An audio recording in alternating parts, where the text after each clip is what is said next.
వర్షాకాలం ప్రారంభంలో దేశంలో మిగతా ప్రాంతాలు ఒక ఎత్తు, ఆంధ్రప్రదేశ్ రాష్ట్రంలో గోదావరి తీర ప్రాంతాలు మరో ఎత్తు. ముఖ్యంగా ఉభయ గోదావరి జిల్లాల్లో జరిగే చర్చ మొత్తం ఓ చేప చుట్టూ తిరుగుతూ ఉంటుంది. ఆ చేప వలకు పడిందా, మత్స్యకారుల పంట పండినట్టే.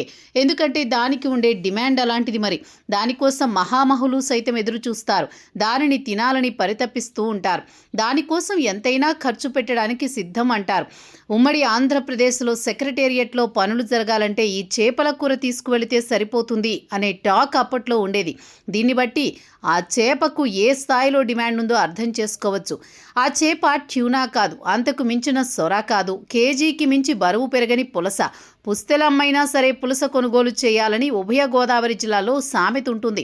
ఎందుకంటే ఈ చేప రుచి అలా ఉంటుంది. మరి పులస సముద్రంలో పుడుతుంది, కాలక్రమంలో గోదావరి నదికి ఎదురీదుతూ వస్తూ ఉంటుంది.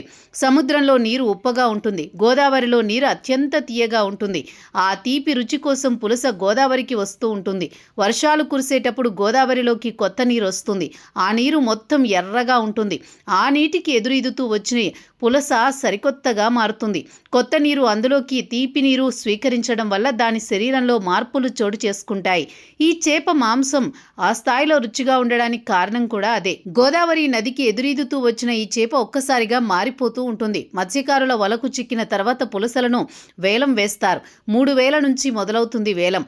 కొన్ని సందర్భాల్లో అది రికార్డు స్థాయికి చేరుకుని గరిష్టంగా 50,000 వరకు వెళ్తుంది. గోదావరి నీరు వల్ల పులస చేప తన రూపు మార్చుకుంటుంది. అందువల్లే దాని మాంసానికి అంత రుచి ఉంటుంది.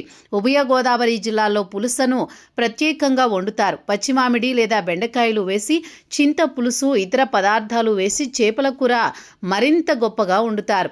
ఈ కాలంలో గోదావరికి కొత్త నీరు వచ్చినప్పుడు పులస చేపలు విరివిగా పడుతూ ఉంటాయి. ఎన్ని పులస చేపలు పడినా సరే డిమాండ్ ఏమాత్రం తగ్గదు. పైగా ముందుగానే ఆర్డర్లుంటాయి. కొన్ని సందర్భాల్లో అమెరికా వంటి దేశాలకు కూడా పులస ఎగుమతి చేస్తారు. పులస చేపలు వలలో పడితే మత్స్యకారుల పంట పండినట్లే. ఎందుకంటే దానికుండే డిమాండే అటువంటిది.